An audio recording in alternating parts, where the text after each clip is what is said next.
Blog Talk Radio. Are you ready? The champ is here! It's just a man! Give me a hell yeah! What the rock is cooking? To be the man, you have to be the man! Big Papa Pump! It's your hookup! Falling! Holla! At the end! Woo, woo, woo! Cup of coffee in the big tank. Coming to you from the Blog Talk Radio studios in the heart of Hudson County. Folks, you know it's always in Union City and Weehawken, respectively. We are working the marks here, and, of course, being sponsored by Famcast Media. And, of course, folks, make sure you always check them out, as well as all of our great content on blogtalkradio.com/workingthemarks. I am New Jersey's premier award-winning journalist and the weapon of mass disruption in Garden State media. Yes, it's me, the professor, Fernando Uribe, and he is the PBR superstar, the glorious, the notorious, the illustrious Patrick Rivera. What's going on, PBR? Well, Professor, to quote the late, great Mr. Bill Masterson, it's colder than a witch's tit out here, and it's certainly quite cold here in the garbage state of New Jersey. Well, that's but just trying to stay warm. Yeah. You know, just trying to stay warm out here. But we're going to heat up these fucking marks, huh? We're going to get some heat with these marks today, huh? That's right. We are going to do that. And, folks, as always, write to us. We love getting emails from all of you, especially our loyal listeners that, for some reason, always got something to say to me in my group chats or my DMs about, oh, Fern, you're a blowhard, or that indie guy you work with, he's a blowhard more than you are, and that's saying something. I don't know what to tell you, folks. It's interesting while people have their perceptions, but guess what? Write to us. We love to hear your feedback at workingthemarks@gmail.com. Once again, workingthemarks@gmail.com. Don't forget to follow the show on Instagram at working_the_marks. Hit us up on our own Instagrams, of course, at Patty Rican. That's PADDYRICAN. And, of course, don't write me. Don't write me. Why do you keep plugging my fucking gimmick, man? Don't write me. I'm not going to write any of you people. I don't want anything to do with any of you. All right? Write the show page. That's better. That's right. If you want to write to Pat, write to me at the Fernando Zone, of course, on Twitter as well, folks, at Patrick SKVM. And certainly, of course, hit my own Instagram up at the Fernando Zone. And, of course, the show's in Twitter at working_marks. Of course, our great episodes are brought to you by Famcast Media. Shout out to D. Rotten, our great producer there. And, of course, folks, wherever you get your podcasts, do download them and take Working the Marks with you, whether you're working up some of those annoying holiday pounds that don't seem to go away, walking your dog, leaving a booty call's house, wherever you get your podcast, take it with you. Listen to Working the Marks wherever and whenever you can. PBR, frigid Friday to say the least here. Going to drop into single digits in just a little while. So, folks, again, as you're tuning in here and, you are hopefully staying warm this weekend, we'll try to keep you a little hot as well, ladies and gentlemen, with some of our takes here today. Pat, let's get straight to the news here. Tragically, the brother of Macho Man Randy Savage and certainly a guy with a great gimmick, Lanny Poffo this week passed away at the age of 68. We all got introduced to Lanny Poffo kind of in the mid to late 80s. Again, when kayfabe was still alive, we didn't know that Lanny Poffo was the brother of Randy Poffo, a.k.a. Randy Savage. So kind of a, not a big-time wrestler, but found a great gimmick in The Genius. Used to spit out some great poems during the promos. During that era, obviously being linked up and managing Mr. Perfect Kurt Hennig in early 1989, which was very interesting. I would argue, one of Lanny Poffo's most, I think, memorable poems was right after Randy Savage defeated Hacksaw Jim Duggan to become then, at the time, the king of the World Wrestling Federation. And folks, if you didn't watch it, go on YouTube, watch the coronation, watch the ceremony of all those great heels in the ring celebrating Randy Savage and Sherry Martel as the new king and queen of the WWF, whether it was at the time the WWF Tag Team Champions, the Brain Busters, one of my favorite all-time teams, the Powers of Pain, the Boss Man, Akeem, the $1 Million Man, Dino Bravo, Greg Valentine, the Widowmaker, Barry Windham, ladies and gentlemen, was in the ring as well. Just a great collection of heels to honor Randy Savage. But that poem during the coronation by his brother, Lanny, was memorable. Sad day in professional wrestling this week, folks, as Lanny Poffo passes at the age of 68. Yeah, Lanny Poffo, man. So, to my recollection, and stop me if I'm wrong, because you're much older than I am. Wasn't he one of the first guys to do a moonsault on TV? Yeah, he's actually one of the original kind of, high flyers, which was unheard of during that time because there was pretty much a lot of ground wrestling during the 80s. Yeah, man. And he wrote some very clever poems, like the Hill one you mentioned. Obviously the Brain Busters. I'm going to put my money down that that's FTR's favorite tag team. But, Lanny Poffo was great, man, had a great way with words, was also a great ambassador for the Macho Man brand. Now, I can't believe that you didn't know this, but I had mentioned it. Apparently, Lanny Poffo had a party trick where he would perform autofellatio. So for those of you who don't know what that means, he could suck his own dick. That was the rumor. Pardon my French, but it's an adult show anyway. So that was one of the party tricks that he could perform. And, there was videos about him talking about it. Marty Jannetty would talk about it. All the people would talk about it. So he was kind of infamous for being able to perform that trick. But, definitely a guy who left a mark in the business. And as I said before, a great ambassador for Macho Man's brand. And, definitely one of the nicer guys, I would say, in the business. But, sad loss, for those of the people that knew him. And, I'm sure he's somewhere in the great beyond with the Macho Man. And, they're reunited again. So, yeah, certainly, a sad loss in the business. But rest in peace, Lanny Poffo. Absolutely. And I had the privilege, I think, as well as a lot of our collective friends, man, back in the spring of 2018, our good friend, a big fan of the show, one of my members of my legal counsel team, the great James Anthony Barricato, was gracious enough to have Lanny Poffo visit a wonderful venue in nightlife in Hudson County for some time. It's no longer with us, Cooper Place in Weehawken. I had a chance to meet Lanny Poffo, take a picture with him and just, chat up a little wrestling with him. He was so gracious, such a gentleman. You could tell the way he spoke about his brother. He loved Randy, and he was wearing his brother's Hall of Fame ring, certainly. And, again, I hate to use the words, this guy wasn't used right. And, a lot of marks fall into that trap, Pat, about, I like this guy, and they weren't used right by this promoter or that promoter. I think Lanny Poffo found a great gimmick in the Genius. He wasn't, I don't want to say he wasn't the best worker, but he wasn't a guy I think that, at the time Vince McMahon looked at him as a great accessory for Curt Hennig, who was clearly the bigger star of that pairing.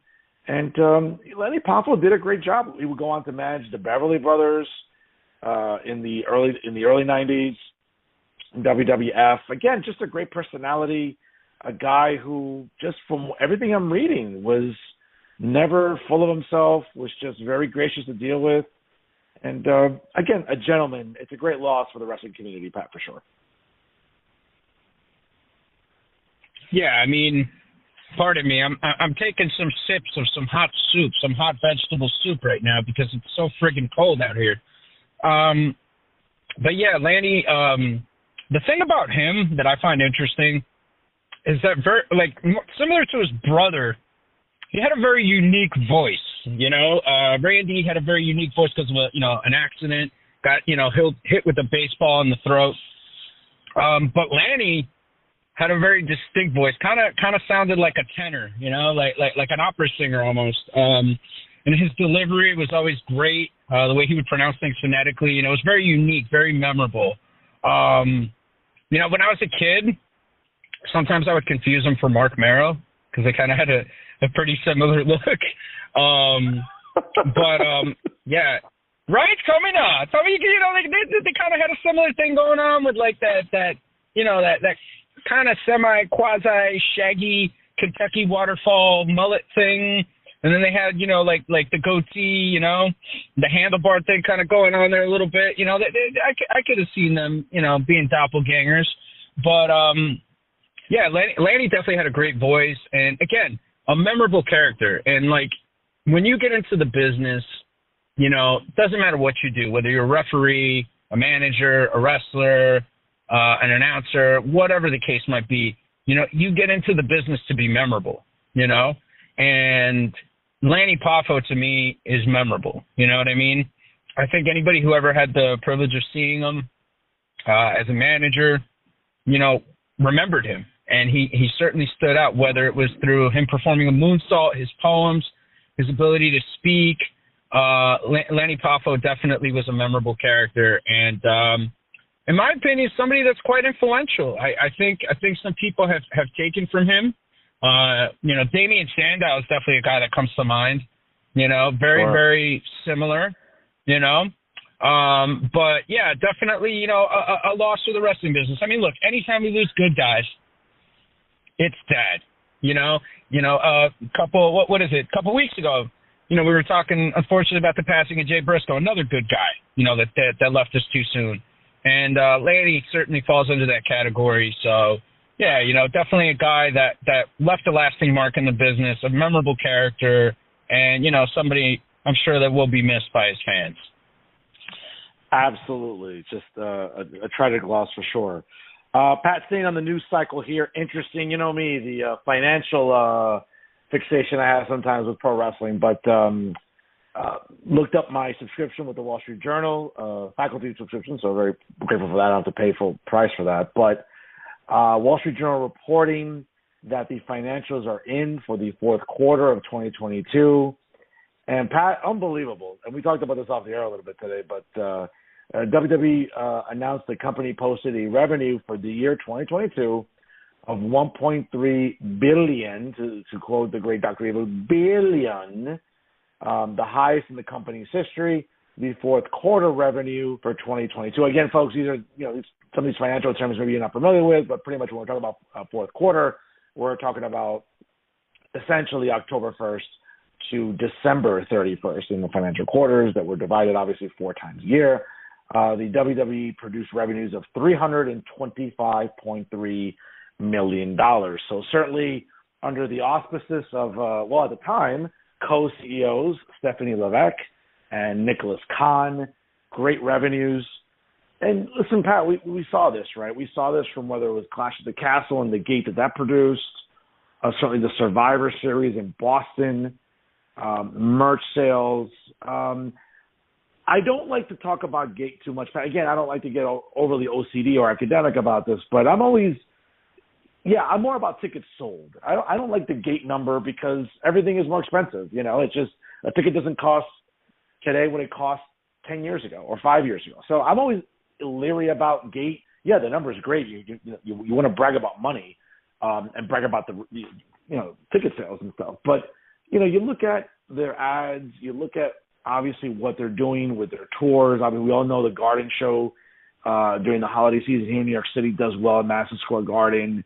Obviously, I'm sure they do other holiday shows in other venues. I mean, to think that for Mark dirt sheet writers like Dave Meltzer and Brian Alvarez and Sean Ross Sapp and others that think that WWE is on the decline, well, again, folks, you don't need an MBA from Harvard Business School or even Rutgers Business School to understand that the business model still working in WWE, Pat.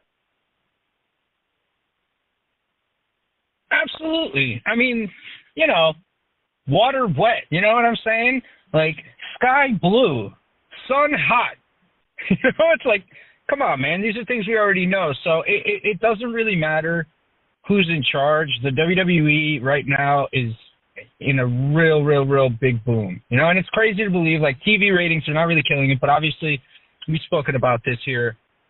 on Working the Marks with Fernando and Patrick, available on Blog Talk Radio. I was also part of Famcast Media.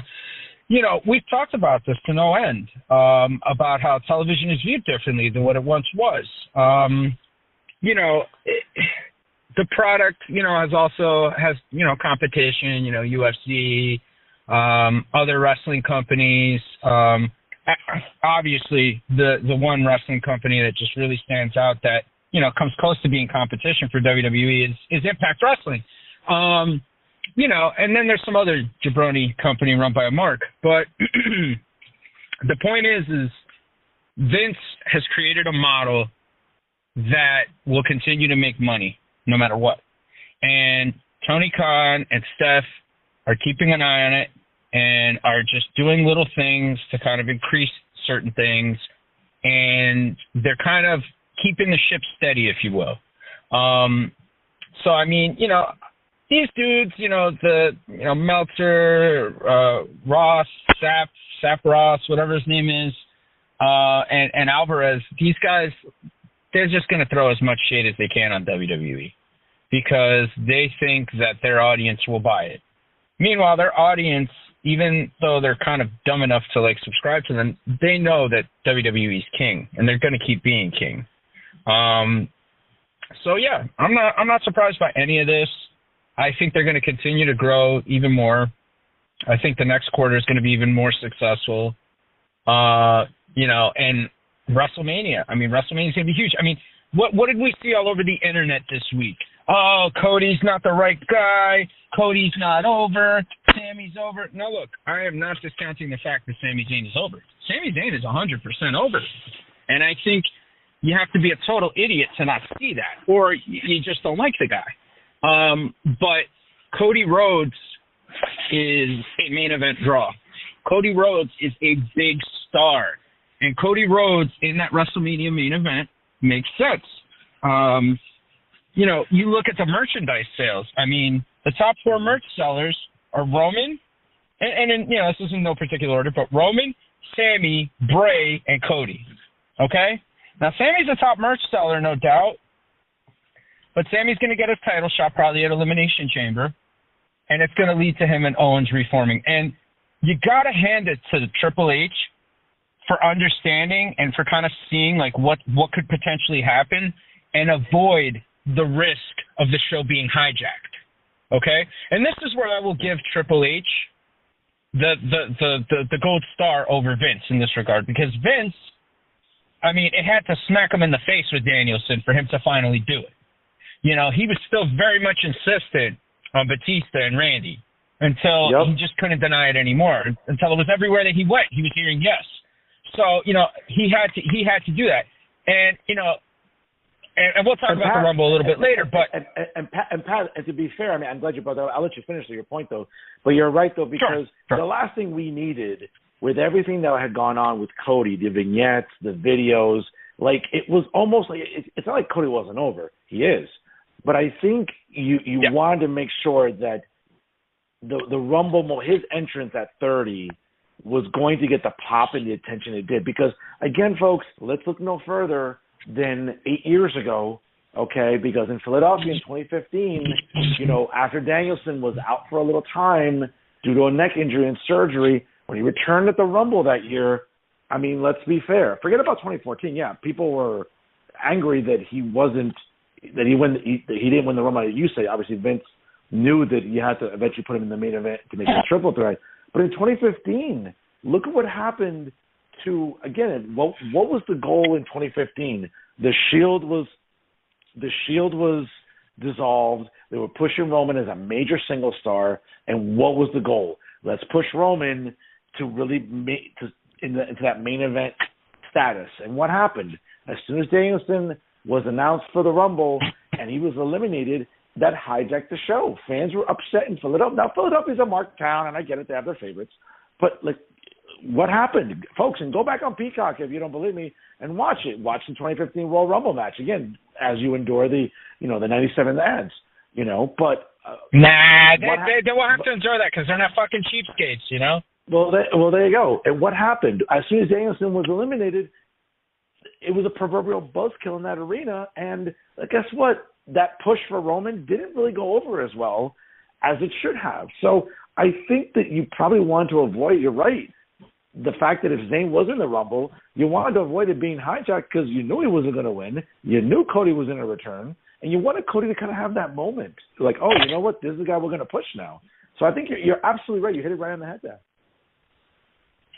Yeah, I mean, and again, you credit to Triple H for having the awareness to say, you know what, this is a bad idea, and we're gonna ruin this.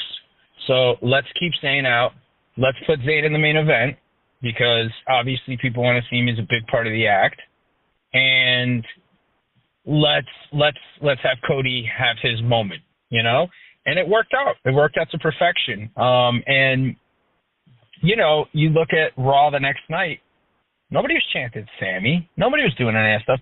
Is he going to get it at some point? Maybe. They are going to Brooklyn, I think. So obviously New York's a big, marked town. But, I mean, it's not like Cody isn't over there. You know what I mean? Yep. It's not like Cody isn't a big star. Like, he's going to get a big response no matter where he goes. And obviously, the fact that his merch sold out is so big. That's a huge indicator that this guy is over. And when he left, he was, in my opinion, undoubtedly the biggest babyface in the company. So, obviously, you're going to see people that are going to want something different and all this other stuff. And, Sammy had this great interview with Ariel Helwani, which I recommend to all our listeners to check out. Very informative. Sammy's just an incredibly smart guy, has great awareness. And he even said himself, yeah, I could be the champion. I could be that guy. I could go on, Jimmy Fallon and, laugh with him while he does his fake laugh and all this other stuff. But that's not who I am for the long term. Roman Reigns is that guy. Brock Lesnar is that guy. Even Bobby Lashley is that guy. You know what I'm saying? John Cena is that guy. There's just certain guys that are built for that. And I think for him to have that kind of awareness is absolutely incredible. But, I mean, does he have the ability to be champion? Absolutely. But as far as it goes with being the face of the company, no. And he's aware of that. And a lot of guys wouldn't have that kind of awareness. And it goes to show you what an incredibly smart talent he is. Absolutely. And again, according to published reports, he's going to have his chance to kind of be that main event guy, obviously, as, unless there's like some last minute swerve or redo, he'll be challenging Roman in his hometown of Montreal, Quebec, Canada, at the Elimination Chamber PLE coming up. We'll see. It'll be interesting. But I think, certainly, getting back to these revenues, and folks, again, I don't want to sort of bore everyone with thinking I'm having class here and I'm teaching business 101 or business 102. But it's funny though, man, because don't marks get emboldened, Pat, about, oh, look at WWE and look how much money they're making. They can't afford to pay this, or they don't want to sign this person, or they release A, B, and C talents. Folks, again, this is not like, business 103. But yes, you're taking in $1.3 billion in 2022. Yes, the highest revenues you've ever collected. Folks, also, let's keep in mind, and again, I'm not saying it's a large portion of the operating budget, but this is a product that's expensive to produce, okay? You got to transport people week to week. You got you got probably dozens of trucks that are driving interstate roads all across this country to get to arenas, rain or shine, whatever. You got expert staff having to set up these stages, make sure that all this expensive audio and video equipment is working. It's not like watching AEW where mics seem to fail every other week or every week exactly, and promos are like stained by having mics that don't work. Folks, it's an expensive product to produce. I'm not saying it's half of their cost that they take in, but folks, think about paying employees. I mean, you're thinking about maybe $100, at worst $200 million in salaries for talent that isn't even ring related. So yes, it's a great revenue stream. They're making money. They're making profit. They're not in the red. They're not kind of breaking even here, folks. This isn't 1986 where Vince McMahon maybe was breaking even, okay, and trying to stay afloat here, okay? This is a company that is making stupid profits. And folks, the Rumble, obviously, from what we read, highest gross. I hate to use the word gross because ticket sales are misleading in terms of the money, but highest ticket attendance for a Royal Rumble. It beat the previous 2 times they win the Alamo Dome in 1997 and 2007 for all you trivia buffs out there. I mean, they had to add seats. So WWE starting off 2023 really well financially. You know the Bell Center in Montreal is going to be electric for Roman versus Sami Zayn. And we know that SoFi is sold out. And we know that SoFi, we have plenty of weeks to talk about Mania, folks. But if the road to WrestleMania... And they've only announced 2 matches. Yep. They've only announced 2 official matches, Fern. You know what I mean? Like, come on. Yeah. So, again, the company is doing great financially to start. It ended 2022 beautifully, and it started off 2023 royally. I'm sure for the rest of this year, they're going to continue making stupid bank. Pat, a little interesting here. The Marks I think they got a little food thrown on their plate this week.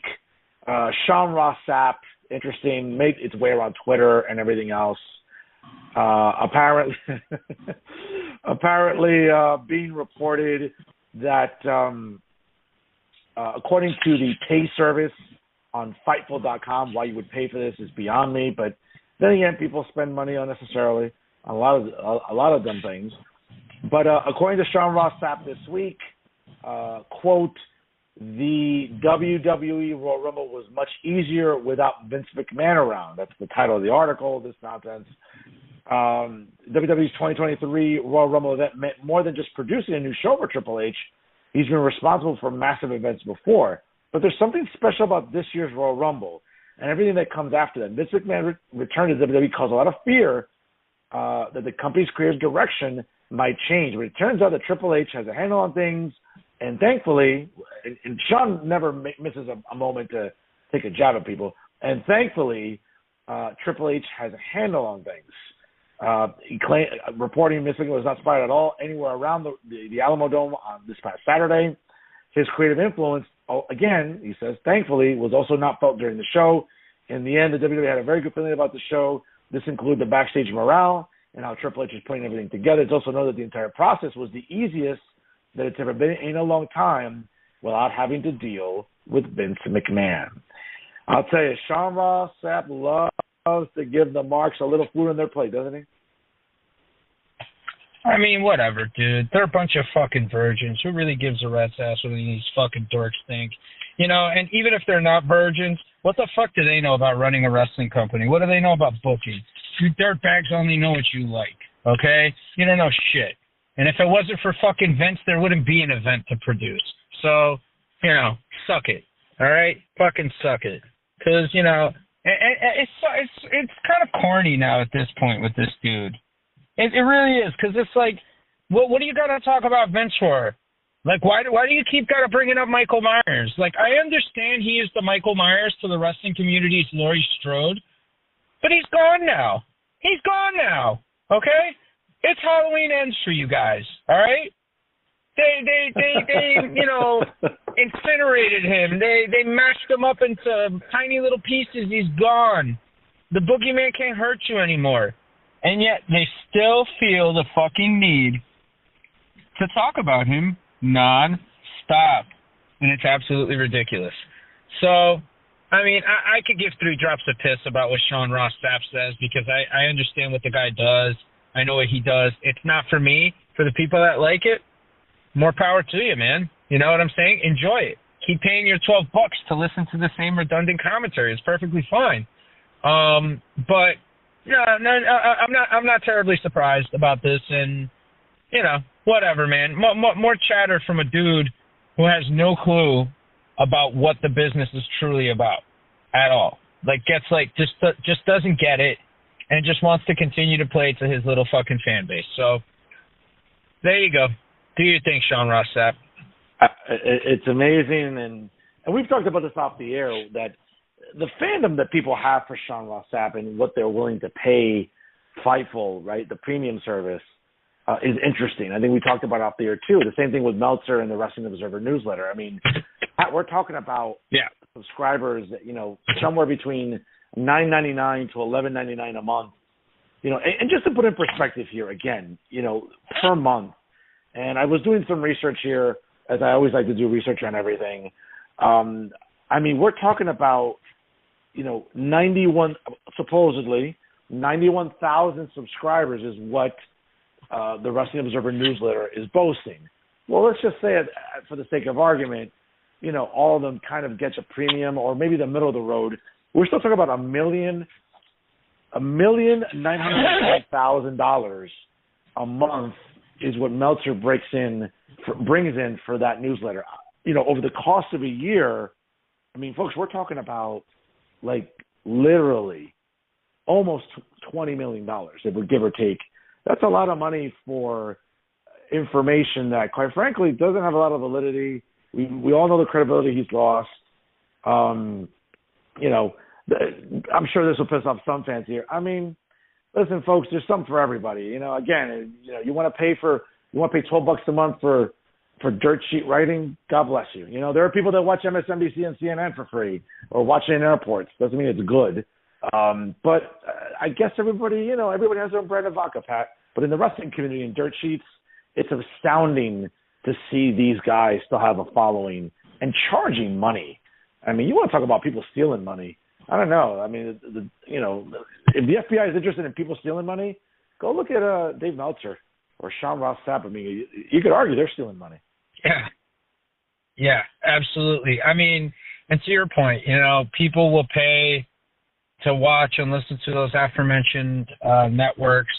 People will pay to listen to Tucker Carlson, even though his own network says that really none of what he's saying is true and it's all entertainment. People will pay to listen to this, and they'll watch it, and they'll make it a high-rated program because they either want to get mad or they want to get their fix, one or the other. But there's plenty of people that are ripping people off with bullshit commentary. And, SRS and Meltzer and Alvarez, they're no different. But, I think anybody who's got a brain in their head can read between the lines and can see what's actually going on.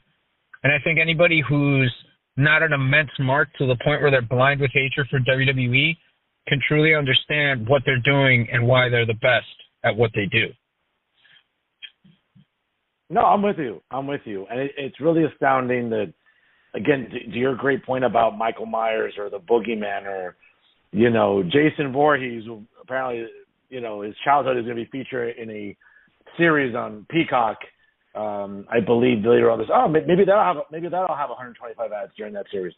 But you're right. The Boogeyman is always a favorite target for the marks, and it seems like Vince just lives rent free in a lot of people's heads. And it's unfortunate that people buy into it still.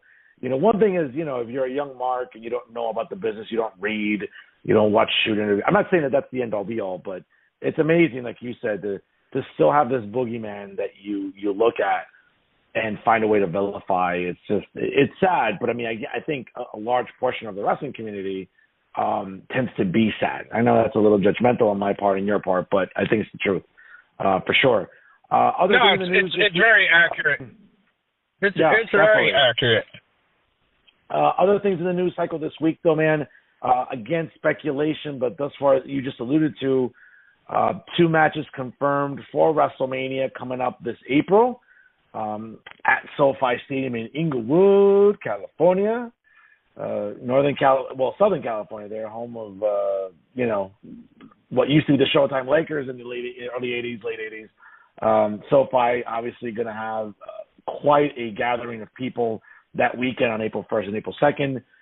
It's scheduled as of now, Roman Reigns versus Cody Rhodes for the WWE Undisputed Universal Championship.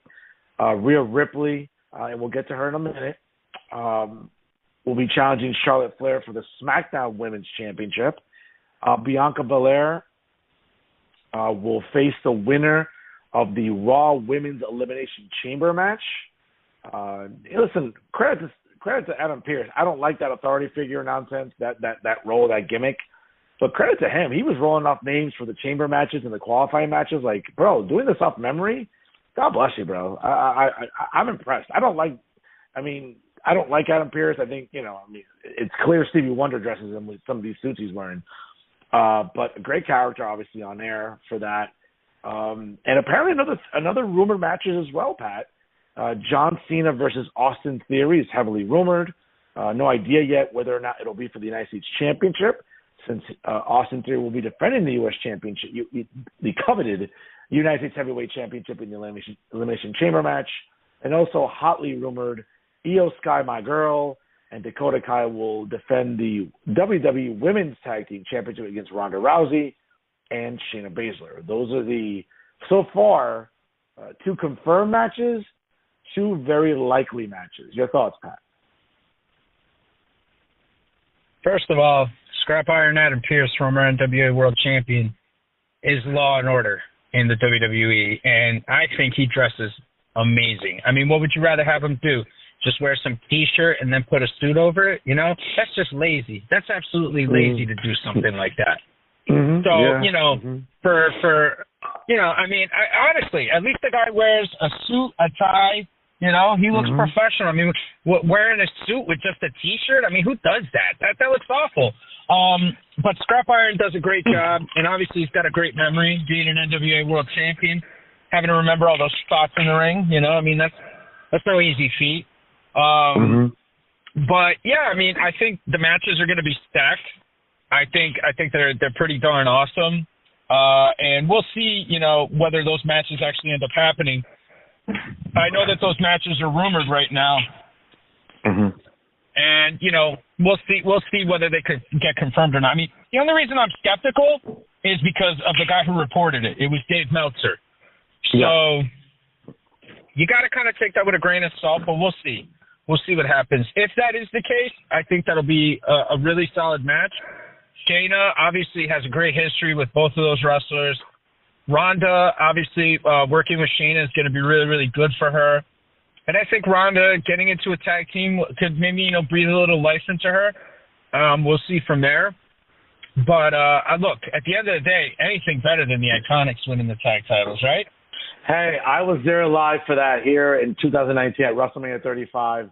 That stadium popped, okay? And that's not noise being filtered in. That building exploded when they won. So I was there. I have the video. It exploded. Yep. I don't have to go on Peacock to watch the replay with 57 ads in it. I have the videos because I sat there. How'd that work out for them? How'd that reign work out for them? Well, how many title defenses did they have? Well, listen, they weren't booked to my liking the way I would have booked them, but again, that's just my opinion. So because they were the shit. That's why. It'll be interesting though if that is again one of the rumor matches. Not that it has to be a face versus heel team. It can be 2 heels. It can be 2 faces. It doesn't really matter. I think. Yeah. Again, right. Folks, kayfabe for all intents and purposes is on life support for a lot of people, but I don't think that's a variable that we have to really, really worry about. In other news, moving to a more credible dirt sheet writers, Billy Body, I know, was talking recently with Disco Inferno and Conan. And I have to say, I try to listen to a lot of different shows, Pat. I mean, there's only so many hours in a week. I'm at the office and I can only listen to things with my AirPods. But, I enjoy Keeping It 100. I love that show. I think it's funny. I think there's a good balance between Conan and Disco Inferno. I love listening to Bischoff with Conrad. I love listening to Jeff Jarrett with Conrad, Ric Flair with Conrad, Jim Cornette with the I don't like the name The Great Brian Last. I don't know what's great about that guy, but that's another story. But Billy Body, I would argue, the most credible, if only credible, dirt sheet writer that's available right now for pro wrestling fans, apparently telling, I'm just looking at my notes here. I'm sort of paraphrasing, but it seems that Rocky Dwayne Johnson, apparently there's no scheduling conflict. There's nothing he has to train for right now. It seems like he's more than willing to participate, but I think the one variable holding back his return is that Dwayne is, probably more his PR people, because that's what he pays them for, is skeptical about what's going on with WWE, whether it's the sale and or any further allegations that might come out about Vince McMahon. We know that 2 new lawsuits were filed against Vince McMahon, not along sexual harassment lines, but more along, monetary lines because of the stock and everything, the shareholders doing that. It seems like Billy Body's reporting that really what's holding Rock back from participating here isn't his schedule. It's not, he has to get into ring shape. think it's more his PR people are concerned about maybe being attached again to WWE because of the circumstances. That's what I got out of the interview there. Absolutely. I think that, you gotta understand where he's coming from here. Okay. He doesn't want to have any type of stains on him. He's worked pretty hard to shed the wrestler image, even though there's a ton of people that still know him as The Rock. Okay. But he's worked really, really hard to kind of shed that label, to become a top guy in Hollywood. And I But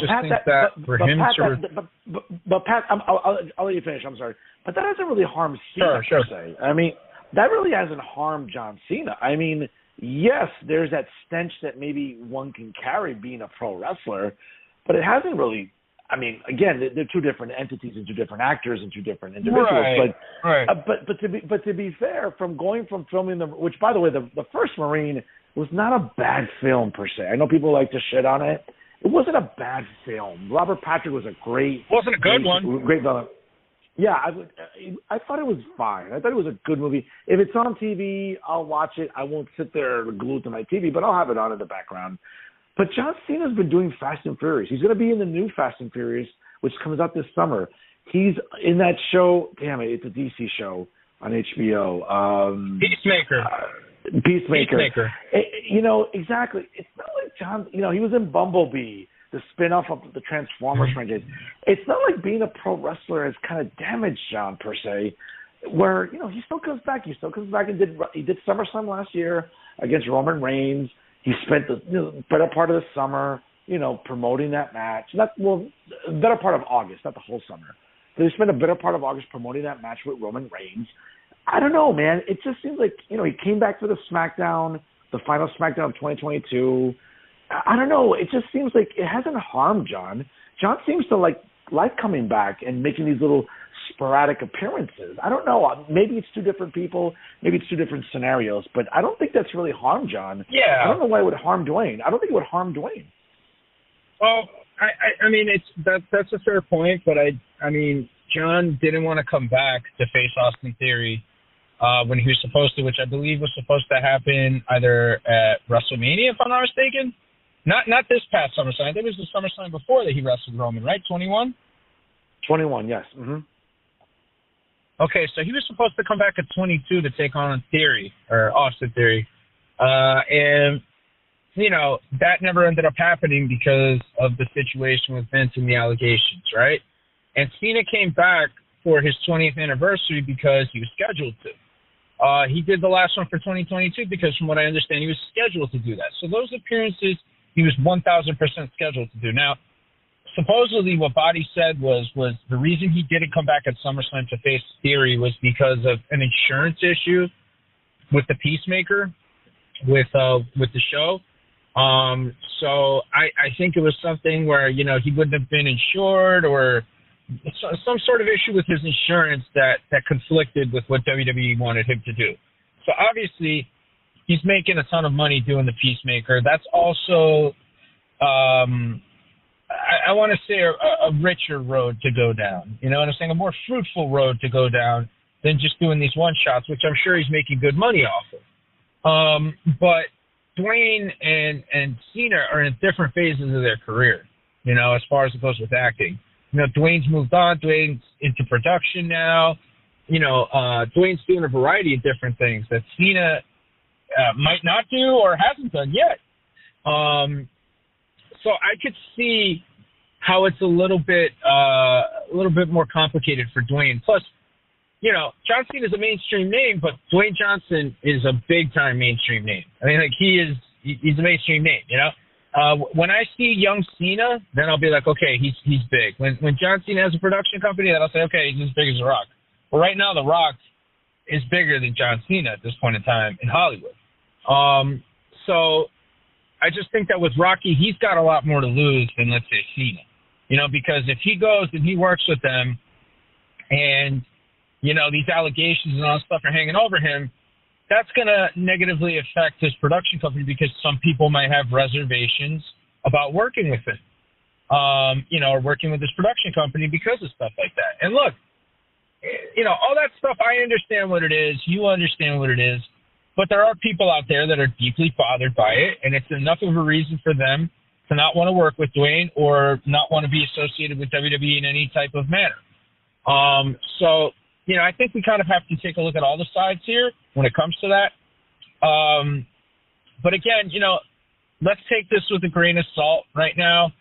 I obviously, I believe what Body says more often than not.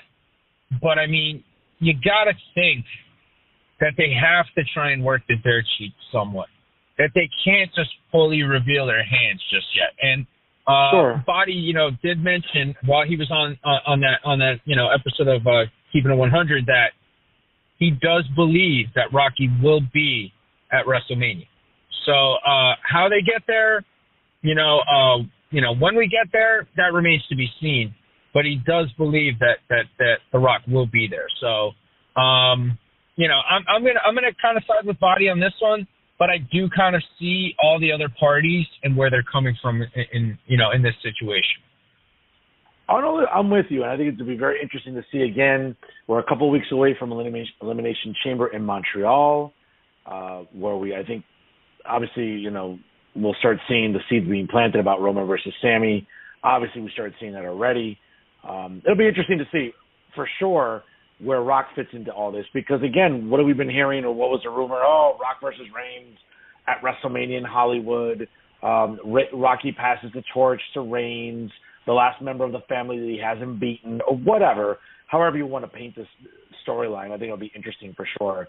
But, again, God bless Billy Body, a guy who gets his sources, gets his information out there, and for whatever reason, I would say is the most credible guy right now in pro wrestling.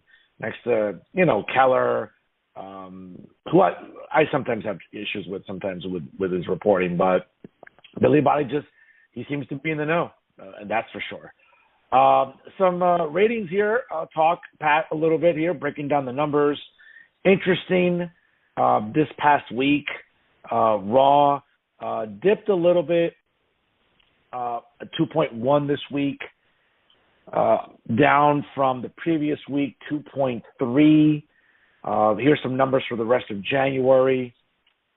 January 16th was 1.4.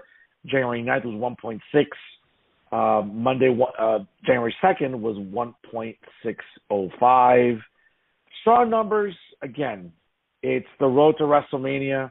It was interesting because some of the dirt sheet was like, oh, after this Royal Rumble, well, if it was so good, why was Raw down? It went from 2.3 to 2.1. Folks, the people bitching and moaning about this are the same people that watch indie wrestling. So I find it funny this week watching the free versions on YouTube of Meltzer and Alvarez and the Brian and Vinny show with Johnny, Jimmy, James, Jake, Joey, and Jumbo talking about, well, hey, Raw went down. Wasn't this the greatest Royal Rumble ever? Well, why did it go from 2.3 to 2.1? Still in the twos. It's like, folks, really? It's the road to WrestleMania. You'll see numbers in the twos from here on in. NFL season's over. There's no college football. Yeah, the Bachelor's on Mondays, but that's not a big deal. Not too many other shows on Mondays. Folks, it's the road to WrestleMania. You'll be seeing 2-somethings for the foreseeable future. If not, maybe close to 3. Yeah, absolutely. And here's another thing that these guys didn't take into consideration. The Royal Rumble ended, and again, we'll talk about it later, with one of the hottest angles, if not the hottest angle in the business. I would say peaking for sure, and having another twist in that storyline. And everybody knew that they were not going to be, the Bloodline that is, were not going to be on Raw. They were going to be on Smackdown. So I think a good chunk, or at least, that 0.3, I guess, if you will, they knew that they weren't going to be on SmackDown, that they weren't going to be on Raw. So obviously, they weren't going to tune in because there are people that specifically just watch it for that. Regardless of that fact, it's still 2 million people. AEW can't get 2 million people. You know what I'm saying? And they're such an amazing wrestling program with all this amazing wrestling, and all these guys are putting on bangers every week and blah, blah, blah, blah, blah. They barely break 1 million on average. So, I mean, again, just being petty, finding any little thing to nitpick. We get it. You guys hate WWE. You're never going to like it. That's fine. That's fine. But be honest. Be intellectually honest. There you go. I borrowed one from you there. Be intellectually honest. And, tell the truth about things, because you understand, and they do understand, what the business model is of WWE and what they're trying to accomplish and where they're going with this.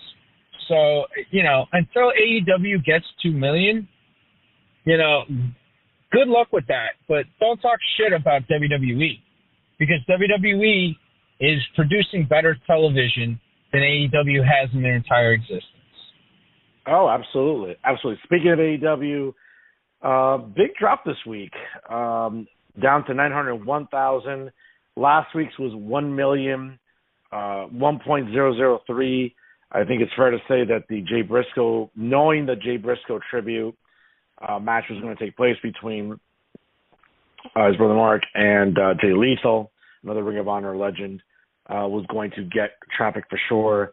But here are the numbers for the rest of January, Pat. January 18th, 969,000. January 11th, 967,000. And to start off the year, 864,000. Again, a lot of back and forth. Not a great Dynamite this week at 901,000. I mean, I watch it every week. You had Darby Allin and Samoa Joe in a no-holds-barred match. I mean, Jesus. A lot of unnecessary bumps by Darby Allin. What else is new? Certainly the Elite on television set up for their match this week on Rampage to defend the World Six-Man Championships. Dynamite started off in Dayton, Ohio with Hangman versus Jon Moxley. Back and forth match. They beat the shit out of each other. What else is new? I'm just trying to think of what else I missed from Wednesday off the top of my head. Yes, announcing that Tony Storm and Saraya will be in tag team action this week on Rampage. Take that sentence however you will. And of course, Jade Cargill got to win number 50 this week, defeating Red Velvet. Again, entertaining Dynamite. Nothing that I'm gonna be like, oh my God, Pat, you got to watch this. Yeah, the typical crazy bumps and all that, and some bad backstage segments. But again, these numbers aren't great for what really is indie wrestling, Patrick. Well, yeah. I mean, again, it's a hard to swallow pill for Tony Khan and for that contingent of fans, but I mean, it's not for everyone, and casuals are not willing to check it out. Now, I don't know if you saw, but there was an interesting interview that came out with Bryan Danielson, where he was talking about how Vince McMahon in 2020 had called him and had asked him, hey, what do they do better than we do? What does AEW do better? Meaning, what does AEW do better than WWE? And Danielson had told him, okay, let me get back to you. So while he was on paternity leave, from AEW, he had watched literally every bit of AEW content that he could watch. And he had told Vince that WWE is like a wrestling program without a lot of wrestling, It's a wrestling program that doesn't have a lot of wrestling. And that is true to some extent. That is absolutely true.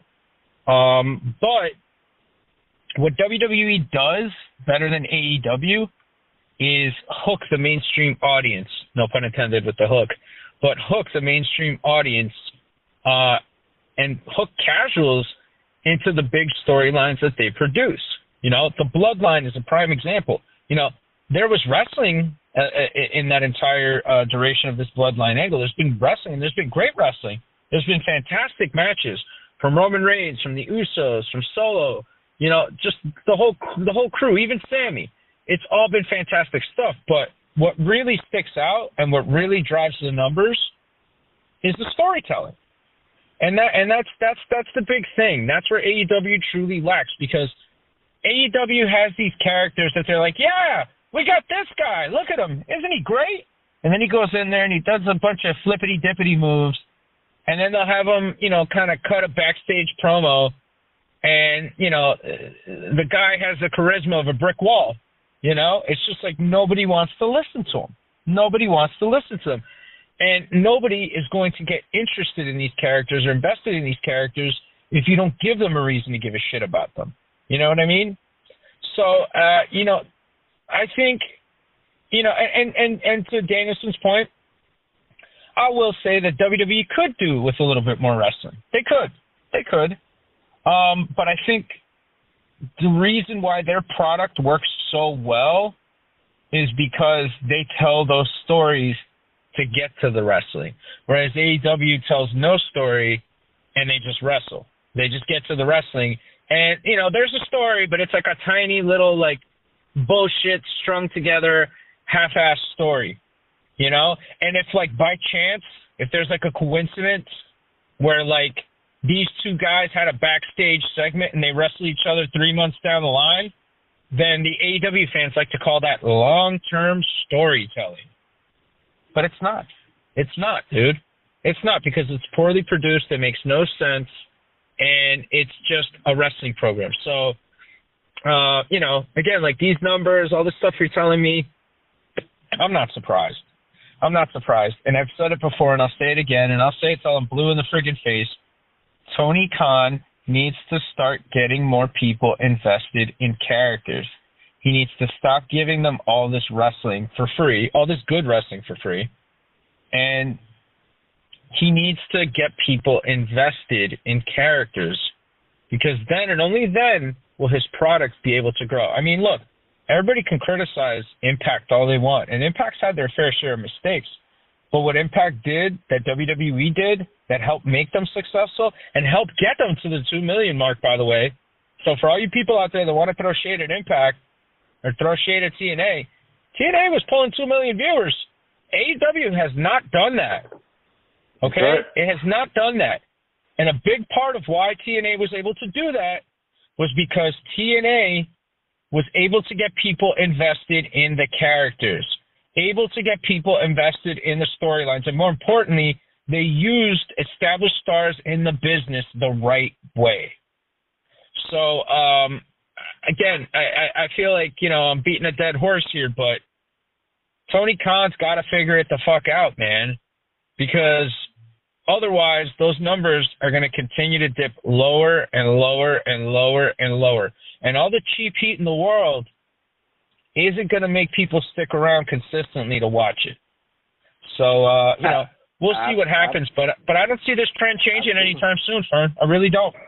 I'm with you. I don't see that trend changing either, especially when, for all intents and purposes, you would think that, the road to Revolution coming up in March the 3rd, from the Chase Center in downtown San Francisco, that Jesus Christ, you would think that you kind of want to raise the temperature a little bit here. You want to get some interest going into that pay-per-view where, again, you're having Danielson jump through all these hoops to finally challenge MJF. And again, just an example of Tony Khan's bad booking where, okay, you want to set up, again, another long, drawn-out MJF feud where he's making his opponent jump through hoops to finally face him at a pay-per-view.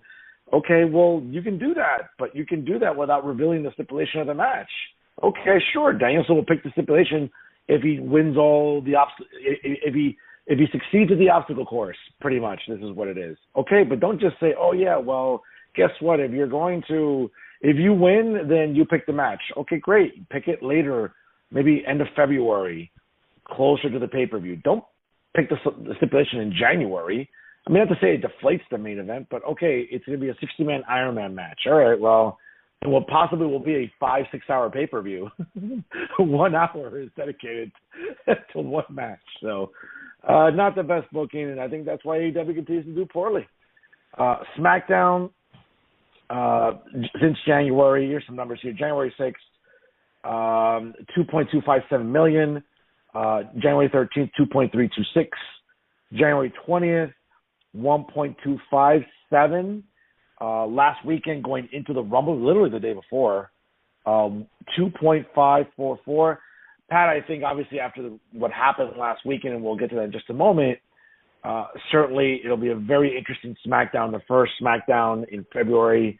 After what happened, I'm sure that number, I would venture to say, again, and we'll find out next week when we look at the numbers, but don't be surprised, folks, if this SmackDown coming up, is close to 3 million. I think there's a lot of intrigue. A lot of fans are going to tune in to this week's SmackDown to see the fallout from last week's Royal Rumble. Don't be surprised if it's cracking 3 when we look at the numbers next week, Pat. I wouldn't be surprised. I mean, again, it's the hottest angle in the business. You've got top stars in it. People are going to tune in. The anticipation is there. I mean, I'm anticipating it. I can't wait. It's going to be something big. And again, we're on the road to WrestleMania. These stories are going to start to peak anytime soon.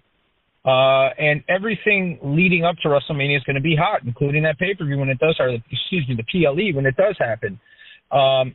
You're going to have Sammy, Montreal boy, taking on Roman. Place is going to go nuts. You know how Canada is for their heroes, especially in Montreal, And, Kevin, too, another Montreal guy who's going to also be involved and is going to be a big part of that show. So, I'm absolutely looking forward to it. I would not be surprised if they crack over 3 million. And again, Tony Khan, if by chance you listen to this, because I know he listens to, Mark fan stuff, whatever you want to call our program, wrestling programs. He listens to this kind of stuff, and he cares. He cares about what they say.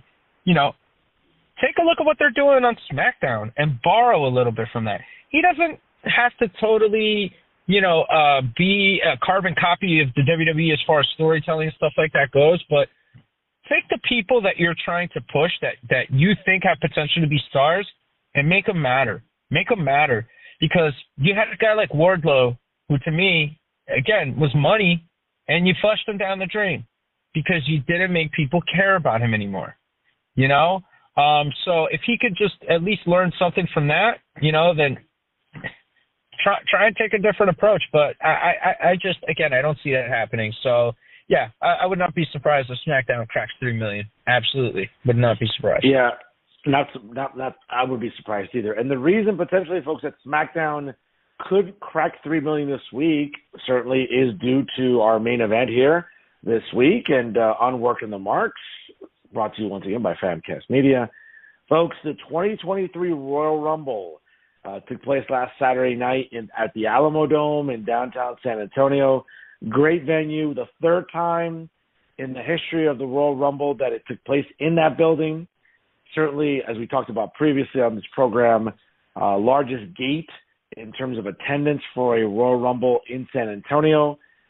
They had to even add seats, I think, probably the day of or the week of, because ticket sales, I think, were looking at 40,000 and or so and change.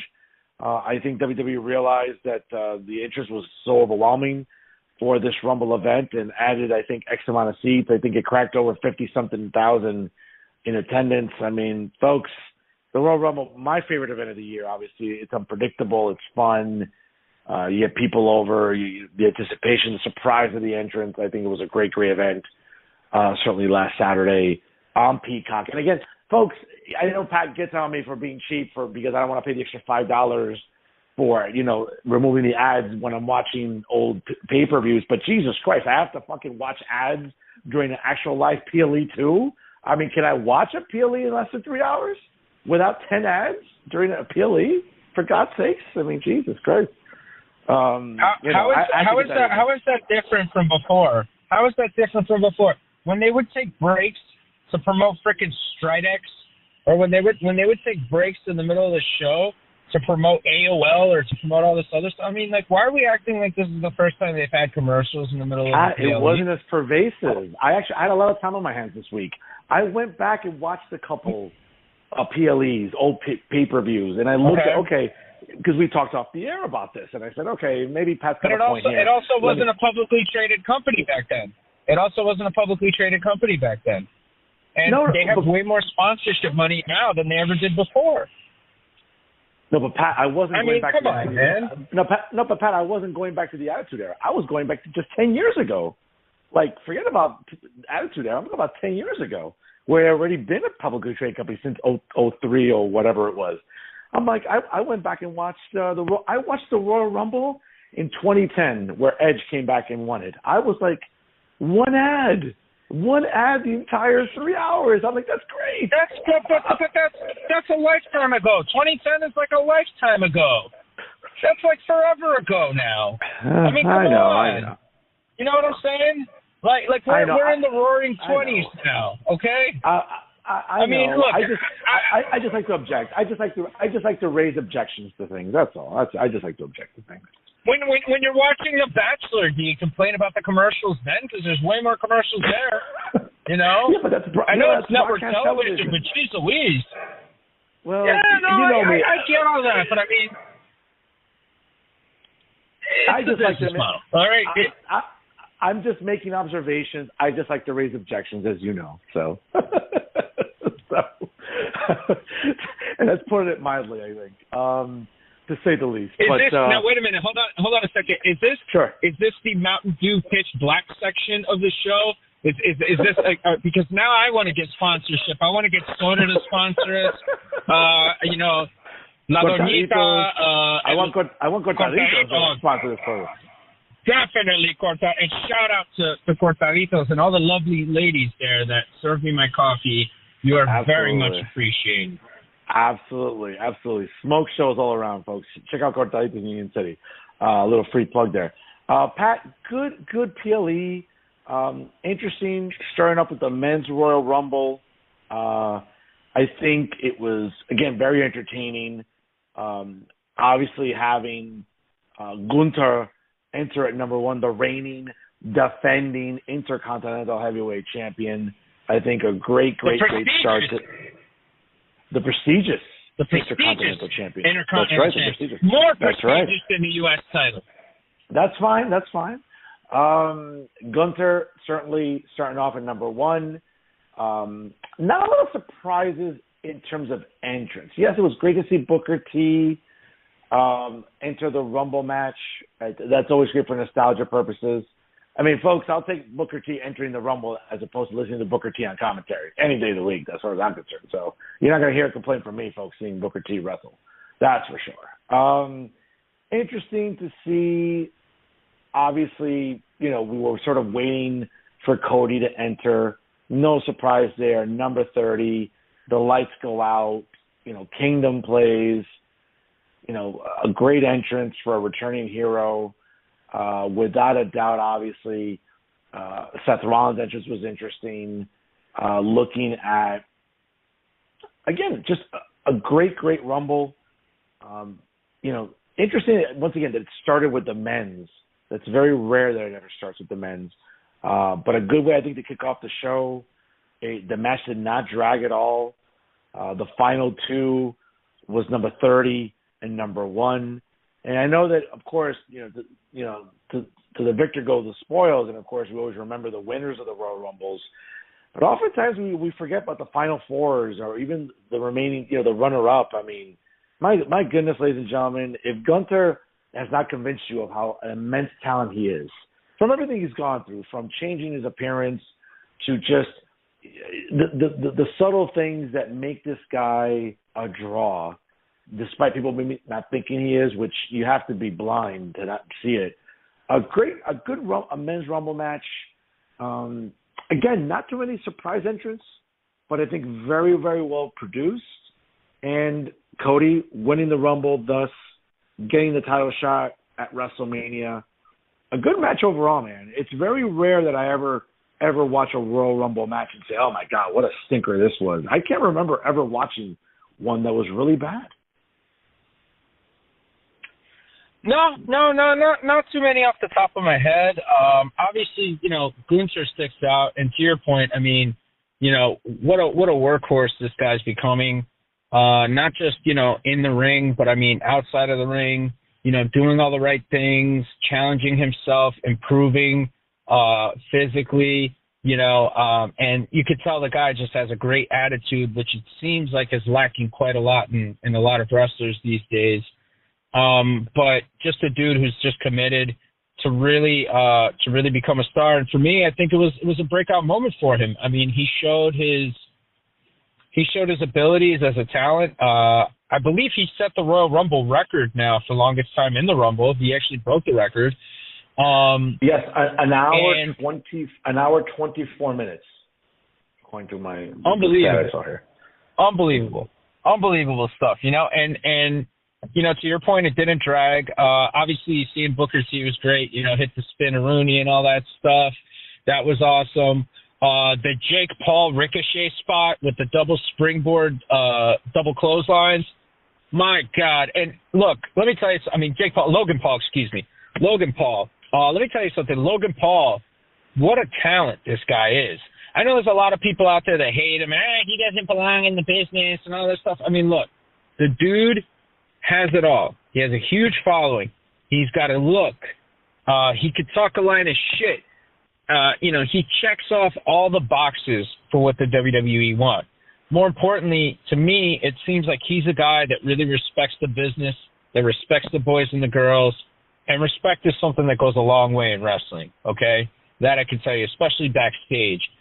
But for this guy to have the timing to be able to do what he did, Ricochet, I'm not surprised because Ricochet is one of the best talents in the world, one of the best acrobatic, guys out there in the biz.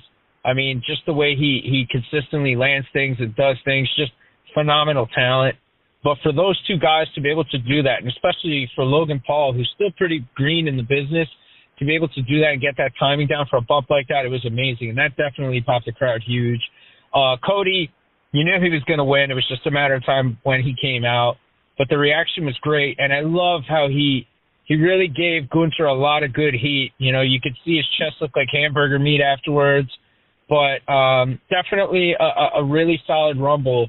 And a great way, in my opinion, to kick off the show, albeit a little unorthodox, for a Royal Rumble.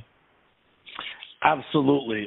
Moving on, we had the pitch black match, and Cornette and Last talked about the Royal Rumble press conference afterwards, which is very different than the AEW media scrums because they kind of just get the talent in and out, very brief.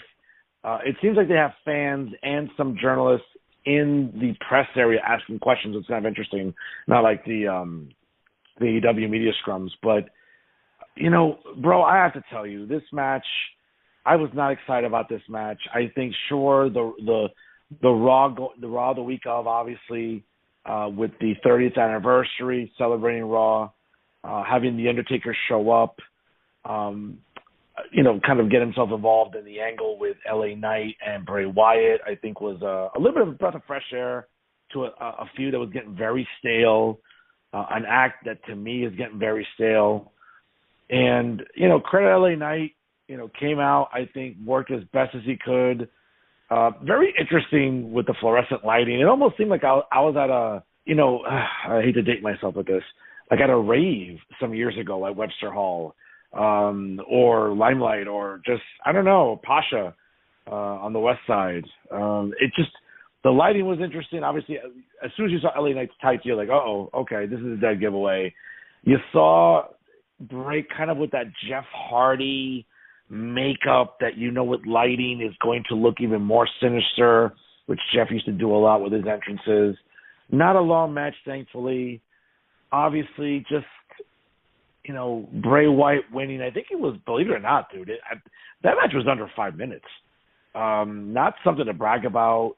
Then, of course, LA Knight is being chased out of ringside by Bray Wyatt after he put on a new mask, completely different than the Fiend, completely different than anything else he's worn. He's chasing LA Knight, which to me is just, it's fucking bullshit. How do we suspend disbelief here? LA Knight has a kendo stick. Okay, why are you running from a guy? Just beat the shit out of him with a kendo stick. But apparently he wasn't selling it. I guess that's the point. They get up to some area in the bleachers. Bray Wyatt, I think, throws him onto an inflatable pad of some kind. Uncle Howdy is standing above him, gives him an elbow drop, like a Shane McMahon elbow drop, like he did once to Steve Blackman, completely misses him. I'm waiting for Botchamania this week or next week because they're going to show that. And then, of course, the puppets or the real-life puppets were standing above Uncle Howdy where he stood. What a fucking shit show, dude. Like, I'm sorry. Like, if this is the payoff of this feud, I'm sorry. As someone who grades for a living, if I could give a grade lower than an F, I would give it to this match. What a fucking clusterfuck this was. I didn't hate it. I'm not gonna lie. I thought it was interesting. To your point, I thought the makeup was interesting. Thought it was a different look for him. The fact that the match was short, I think, was good.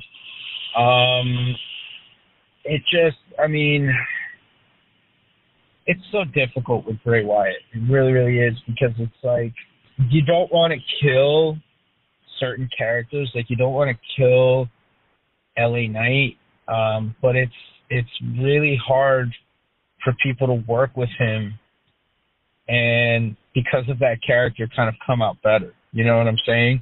It's very, very, very difficult. And I think, look, at the end of the day, that's not for us. It's not. That's for kids. And it's for people who like Bray Wyatt and are Bray Wyatt fans. And we can sit here and we can criticize that match till the cows come home. And there's plenty to criticize. But at the end of the day, the guy's moving merch like crazy.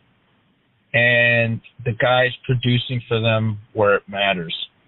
So even if the match isn't particularly the greatest, he's still making them a lot of money. And I'm pretty sure that if they released figures of those puppets or Captain Howdy or whoever the heck it is, I'm pretty sure that those things would sell out and would do pretty well. But for as much as people might not like it, I think Bray Wyatt is immensely creative. I think he's a pretty fearless guy in the sense that, for better or worse, he's going to just try to do whatever the hell he wants. And he's going to try his best to get it over. And I think that he deserves some credit for that. I think that he certainly deserves some credit for his creativity and, his fearlessness in that regard. But is it a match that I would watch again? No. Did I hate it? No. Again, I think it was interesting. I think the neon lights were interesting. I think that element was cool. The glow in the dark paint and stuff. It's a little muddy. The waters have been muddied a little bit with all these characters, I think, because we don't know who's who and what's what. But whether we like it or not, the guy produces where it matters, and I think he did what he needed to do in this match. Well, Pat, and also too, to your point, I mean, just released this week the metrics and the logistics of the top 4 merch sellers, and whether we like the storyline or not, whether we think it's getting stale, which I would argue it is. I mean, it's selling merch, it's selling masks, selling T-shirts, whatever you want to call it, and it's still over with the crowd. I'm a big LA Knight guy. I've loved him since his Eli Drake days back in Impact Wrestling. Not sure if you had a chance this week, but I caught it at work. The Van Vliet interview with LA Knight was really, really interesting. I did not know that the late, great Percy Pringle, a.k.a. Paul Bearer, was a manager of LA Knight. I did not know that.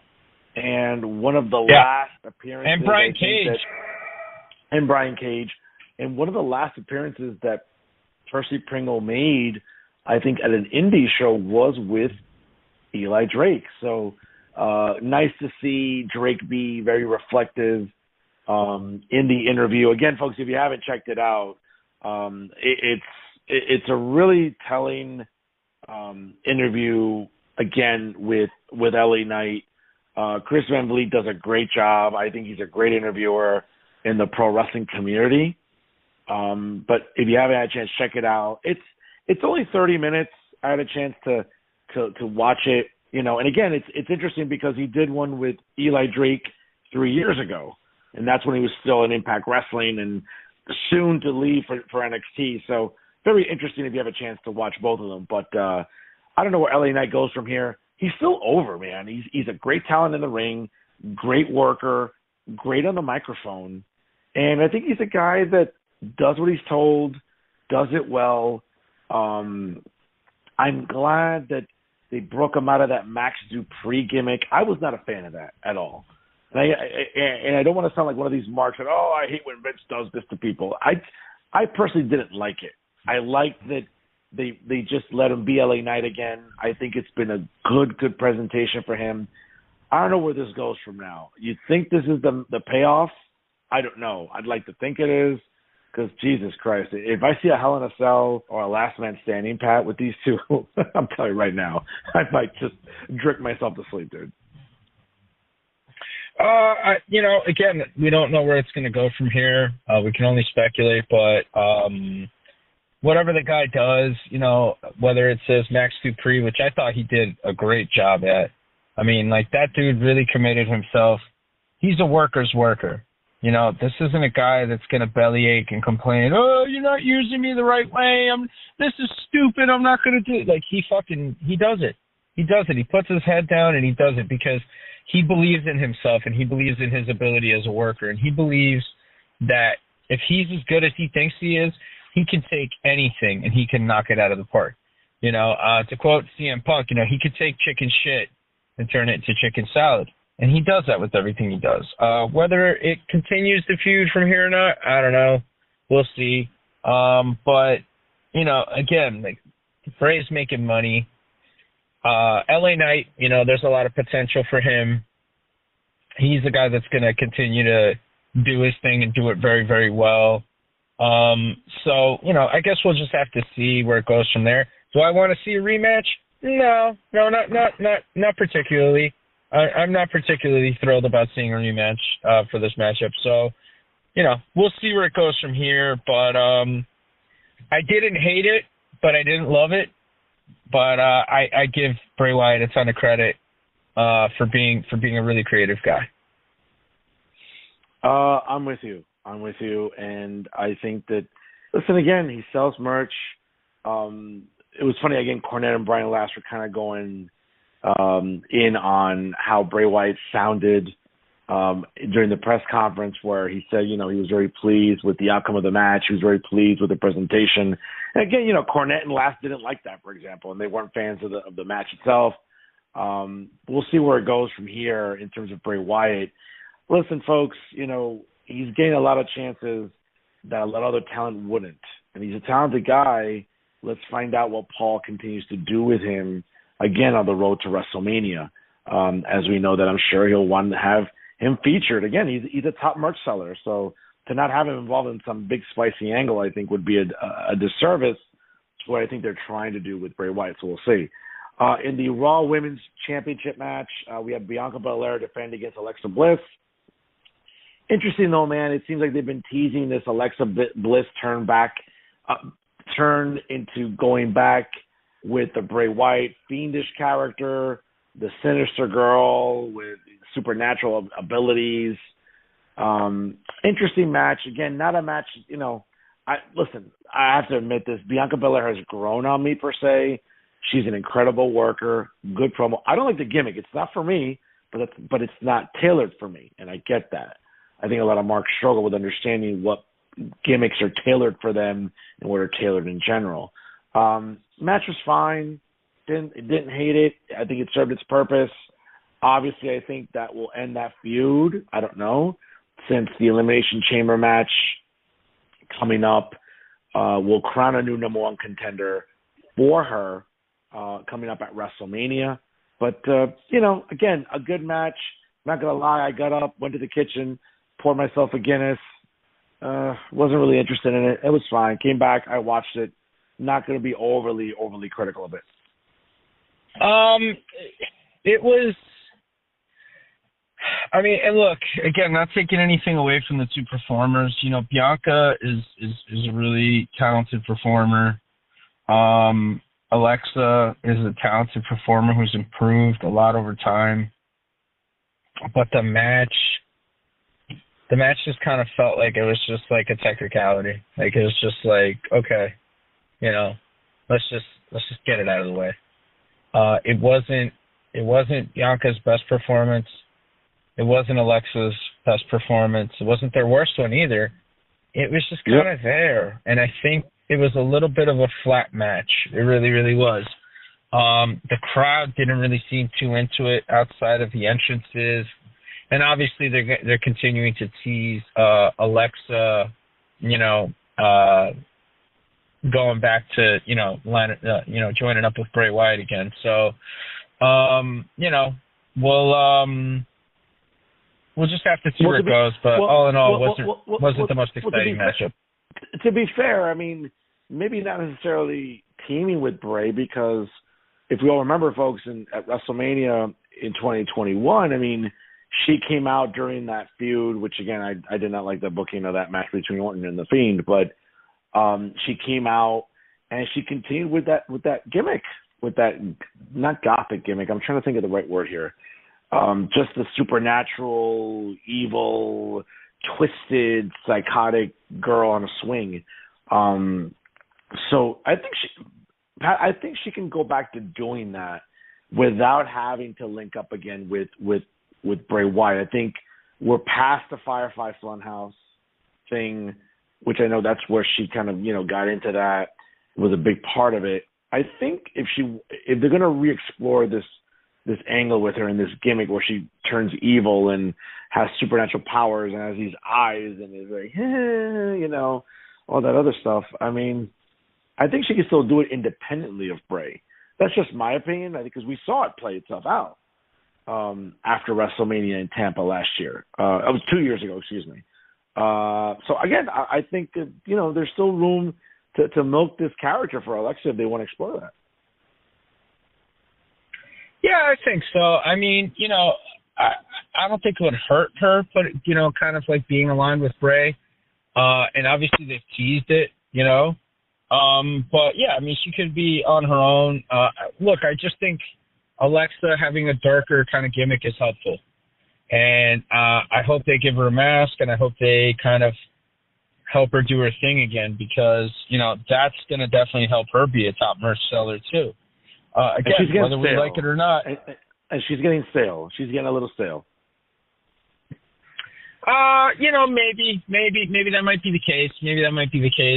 But I think that the fans want her to kind of go back to that darker character, and I think that the fans kind of want to see her in that role again. So, let's see how they get there. But I think, once she does, it's going to be money for sure. Absolutely. Moving on to the Women's Royal Rumble, Rhea Ripley makes history in joining the Heartbreak Kid Shawn Michaels in 1995, Chris Benoit in 2004, and Edge in 2021 as being the number one entrant and being the last, and now in her case, the last woman standing, a first in the history of the Women's Royal Rumble. Again, it's only been a brief history. We're going back to 2018.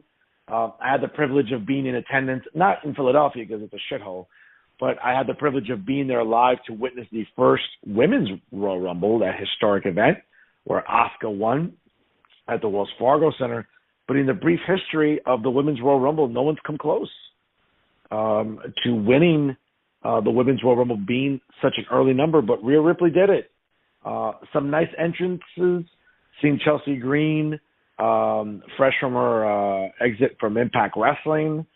Great to see Asuka come out with that gimmick, that darker gimmick. Great to see Piper Niven return. Not a fan. I never liked that Doudrop thing. I think that was just an atrocious name. I don't know who thought that was a good idea. I didn't like it, but nice to see her back. Obviously, some other surprises. I was hoping for maybe Carmella, Naomi. That didn't happen. Nia Jax returning, Pat. You know how I feel about Nia Jax. I not my cup of tea visually.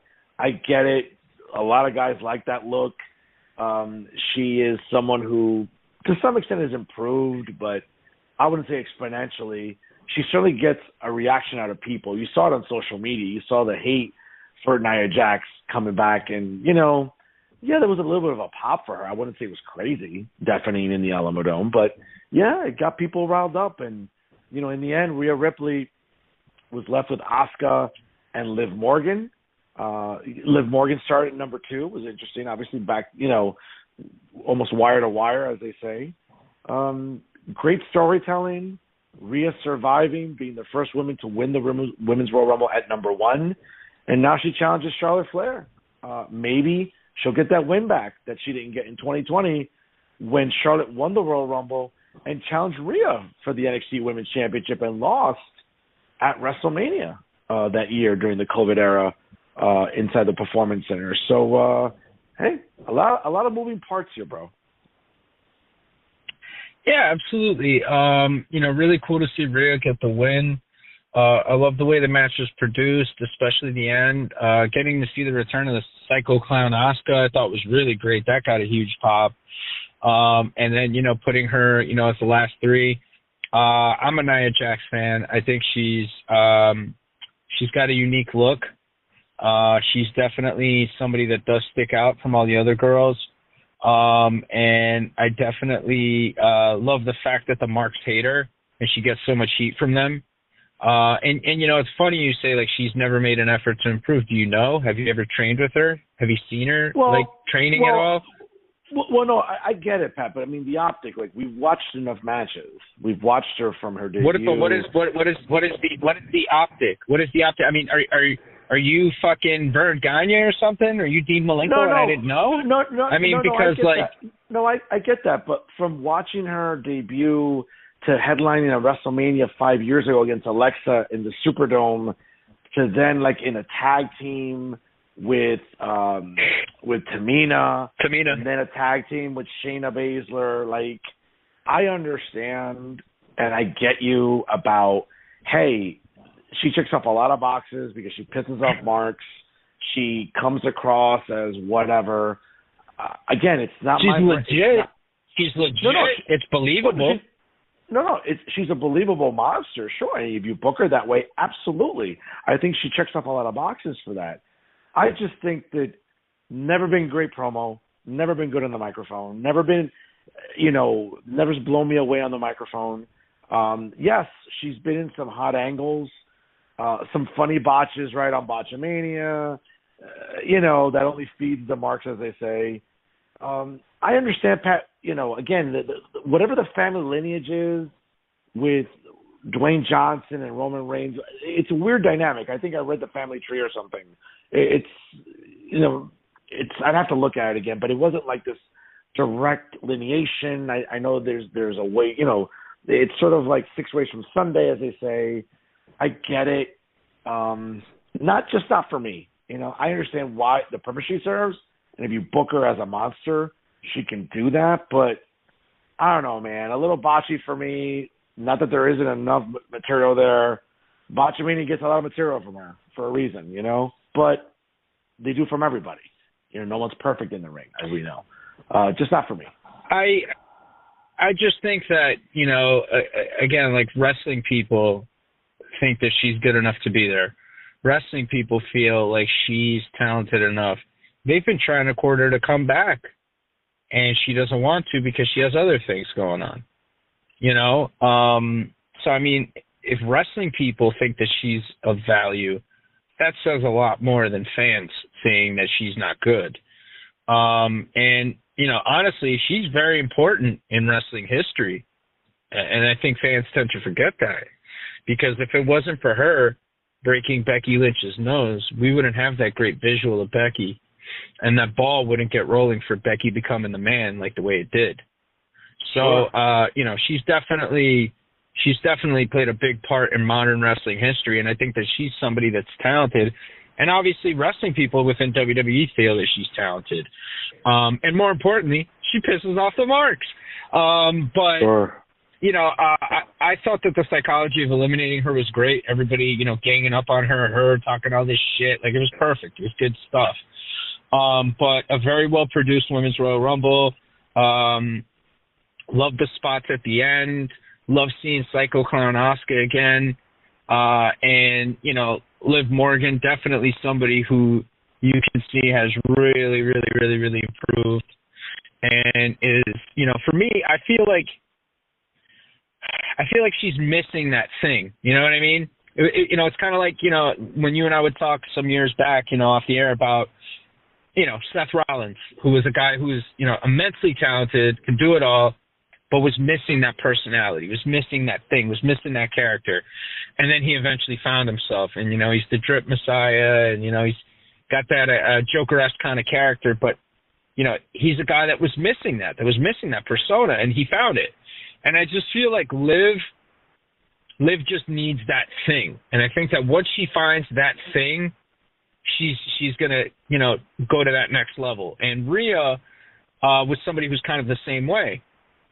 Rhea checked all the boxes, the look, everything. A decent talker, has improved immensely as a talker.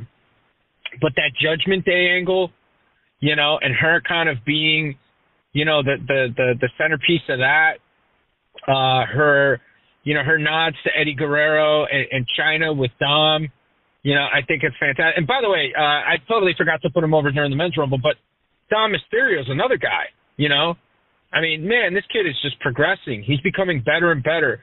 And I don't give a fuck. I mean, if Mark still want to hear this, feel free to email the show, but this dude is light years ahead of Hook, Jungle Boy, and Action Andretti and all these people that AEW is trying to push, all these young stars.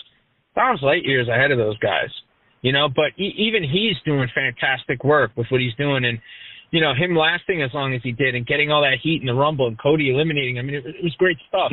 So Rhea, back to her, Rhea's somebody who found herself, Pat, it's interesting when you mentioned Dom. Again, a great, and I apologize, folks, for the oversight there about Dom's presence in the men's Rumble, because he started with kind of an early number. I'm sorry, no, he was a midway number. He was number 18. He was number 19 because Rey Mysterio was number 18, and obviously we're seeing the inference there that he jumped his father, took his mask. So I thought it was a brilliant storytelling there with Dominic for sure. It's weird though, man, because it's like, you mentioned Hook, and I think it's a great comparison to have because of his father being in the business. You would think Hook would be further along because he's there with his dad. It's not like his dad works for a rival company. Like, he's there with his dad. I just find it weird. And as Dominic is there with his father, and yes, of course, he has the advantage that he was in the Performance Center for some time developing before he made it to the main roster with his dad, and obviously having that historic moment, being the only father-son team to win the WWE tag titles. But, it's weird. Taz is there. And you would think that with the proximity and having access to his dad, that Hook would be further along. Again, I don't want to sound like an asshole here, but it's kind of an indictment on Taz. Almost, I think it's like, your son's there. Your son should be further along because you have contact. You have contact with him. He's there every week. I just find it really, really odd, man. I hate to sound like it's an indictment of Taz, but I can't think of a better word to maybe condemn why his son isn't further along. You know what? I'm not going to blame Taz. I'm going to blame Hook on this one because Dom is a guy that I think sees that he needs to improve. But more importantly, he understands that, being in the business long term and being successful in the business long term is about being a character. And he takes a lot of inspiration from Eddie Guerrero, his real father, in my opinion. And he takes a lot of inspiration from him. And even Eddie, who was one of the greatest to ever do it, even Eddie realized, hey, I got to be a character. I got to be more of a character. I got to inject this personality into that person that they see on TV. And I think Dom gets that, and I think Dom understands that. More importantly, I think that Dom works a style that is better suited for his physique and for his build right now. Whereas Hook is trying to work a style that doesn't really work for a guy his size. Hook is a bit of an undersized dude, and for him to be a human suplex machine like the way his father was, it doesn't work. Taz was a short, stocky guy with a wide back and big legs, and you looked at Taz and you believed, hey, this guy's a shooter, and he's a judo player, and this guy's going to drop a motherfucker on his head, and it was believable. There was nobody in ECW that was questioning the legitimacy of him. None. Yeah. You just believed it, whether it was through the promos whether it was how Shane Douglas helped get him over. You believed what Taz was doing. With Hook, I do not believe what Hook is doing at all. I look at Hook and I see a kid playing pretend wrestler, you know? And that's no disrespect to him. I'm sure he's a great person. I'm sure he's a talented young man. He's very athletic, obviously. But to me, just how they're presenting Hook and how they're presenting Dom are night and day. And I just think that, yeah, maybe to some extent you could blame Taz a little bit, because maybe Taz could say, hey, kid, hit the weights before you start doing all this stuff. But I'm sure he's probably so proud of his son that, you know, he doesn't want to do that. But he should. He really, really should, because I agree with you. Works. I agree with you. It's doing him a disservice, because it's not believable that a guy that looks like Tom Holland, even Tom Holland has a better build. You watch Spider-Man movies, folks. Tom Holland at least works out. Whether he's taking HGH or whatever, you can tell his build is a little more believable than Hook. I mean, I look at Hook and he's like, what, 6'1", 6 feet maybe? I don't know. But he's like, no. He's 5'10". He's 5'10" with lips, okay? And this kid is like $160, $160, $170 soaking wet, and he's suplexing a guy like Big Bill. He's suplexing and making a guy like Ethan Page, who's much bigger than he is, afraid. You don't see that with Dom. Hook doesn't work from underneath in a match, like the way Dom would, or like the way even Jungle Boy does. You know? Yep. So right. I don't know. I just think that there's a certain sense of awareness lacking there. But not to sidetrack any further, but Rhea did a great job. The Women's Rumble was produced very, very well. And I'm really looking forward to the potential matchup that Rhea is going to have at WrestleMania.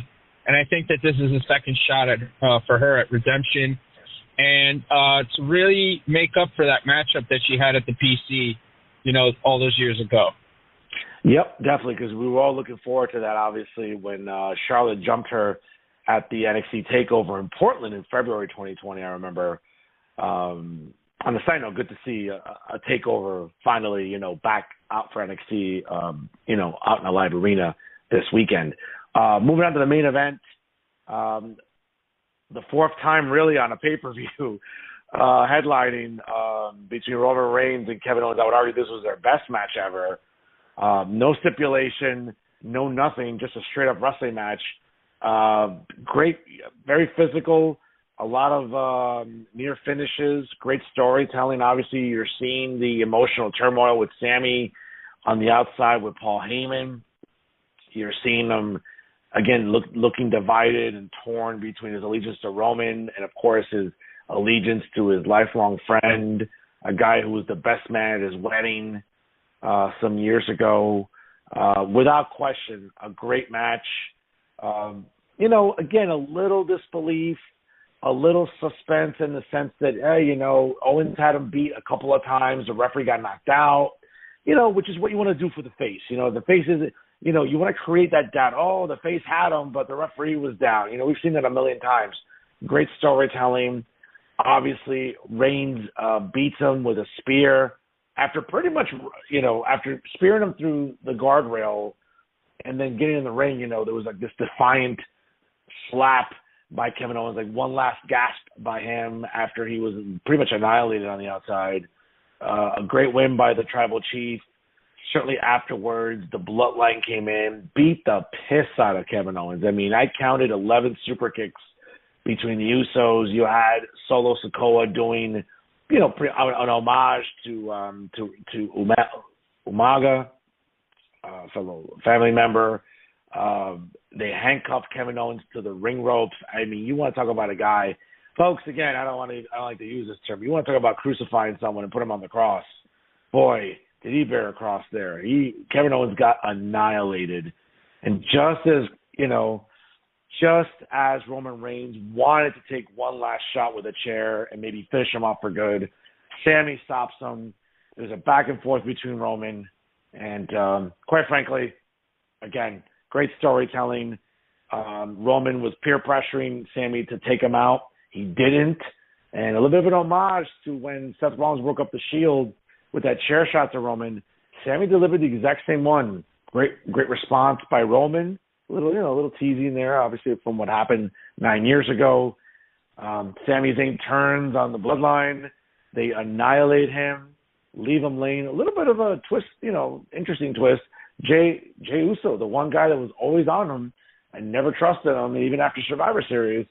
Jey Uso did not want to partake in the beatdown of Sami Zayn and left the ring. Pretty much a chorus of boos, 50,000 people screaming, "Fuck you, Roman," I think was a great optic to make him even more of a vicious heel. Great main event, great storytelling. I'm looking forward to SmackDown to see the fallout.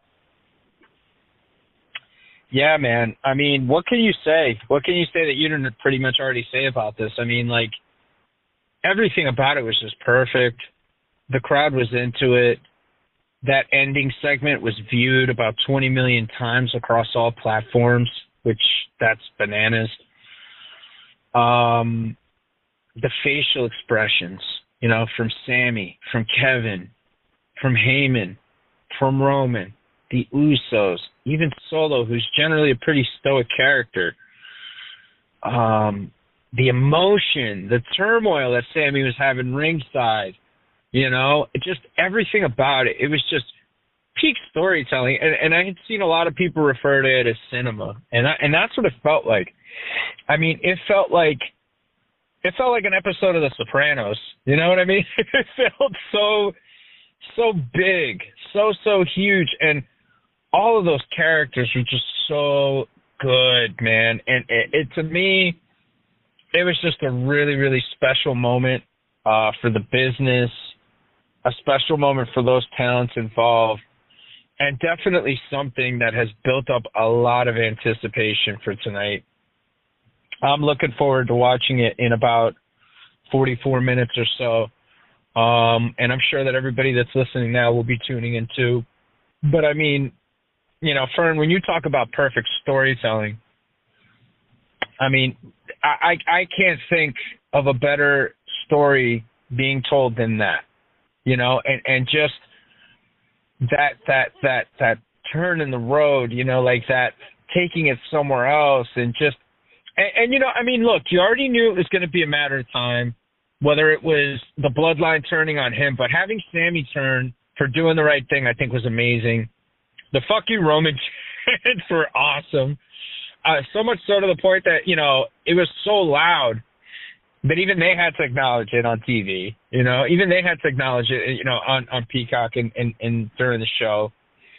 But just everything that went into it, and then them laying Sami out. And then to throw that final twist in there, you have Jey, who was like Sami's biggest hater, if you will, being the guy to just not like it and to just back away, to just walk out of the ring because he didn't want anything to do with it, because it was hurting him. And he was even crying as he was making his way back up the ramp, up the walkway.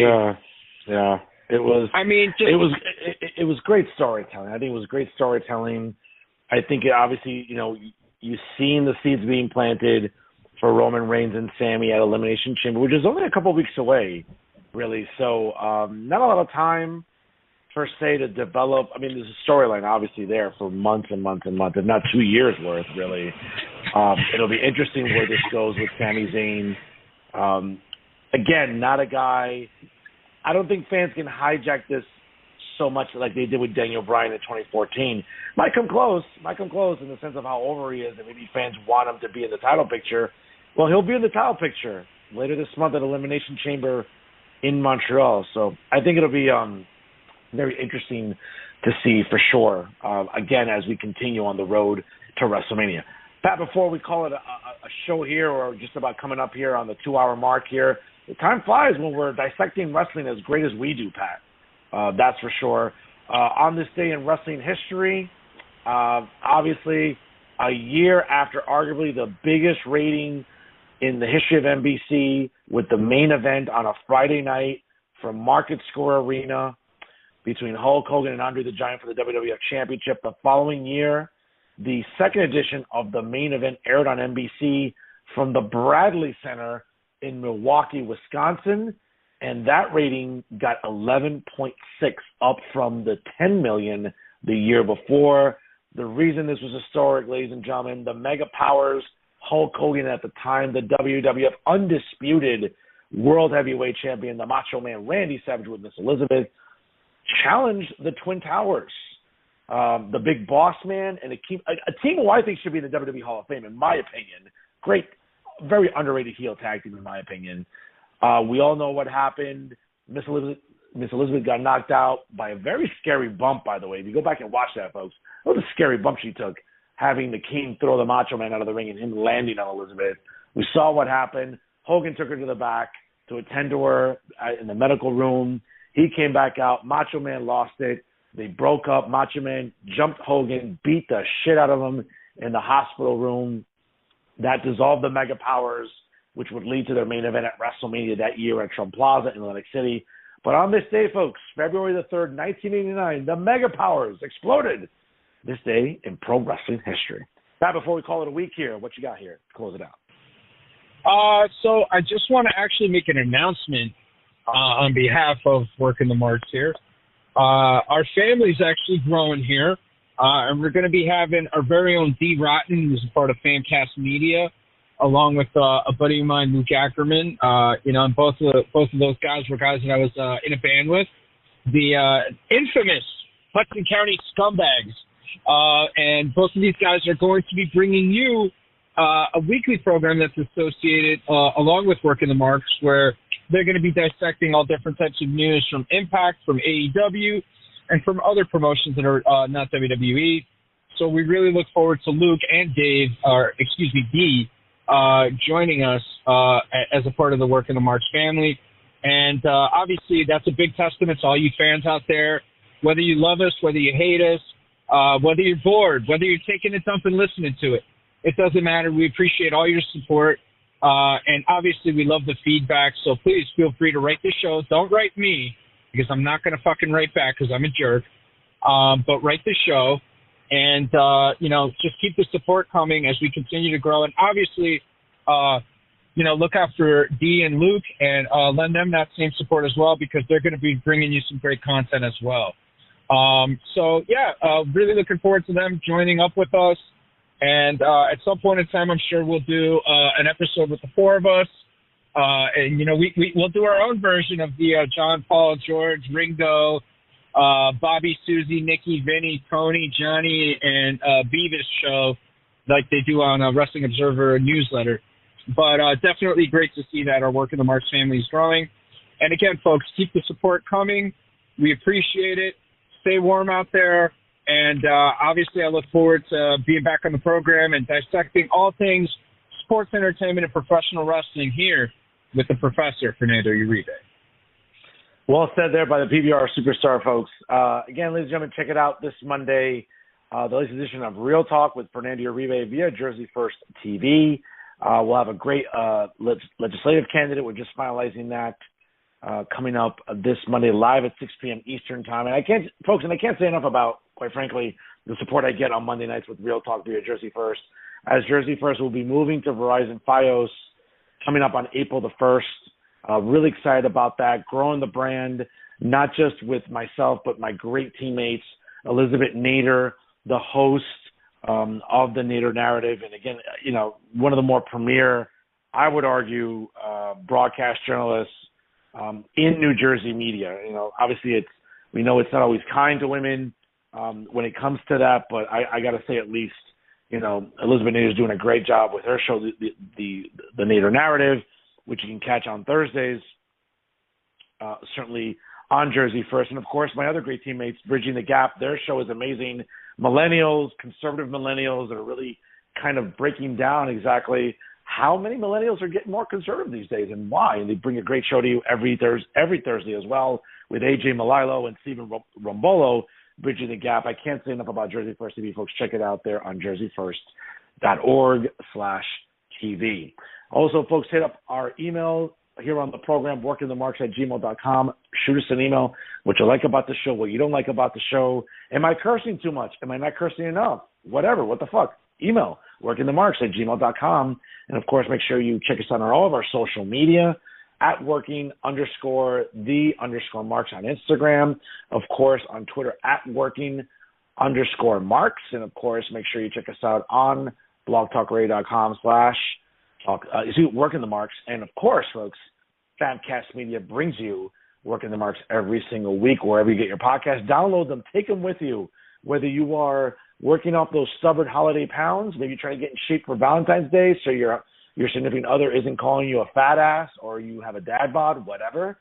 Walking your dog, doing homework, doing your bills, and you want to listen to something instructive and engaging, folks, it's always here with Working the Marks.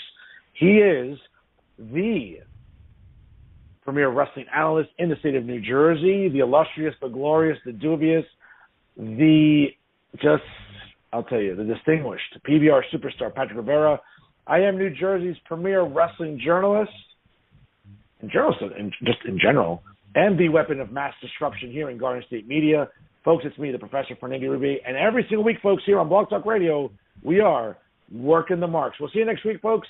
Enjoy NXT Vengeance Day on Peacock, and we'll see you next week here as we will bring you more of Working the Marks on Blog Talk Radio. Have a great one, folks.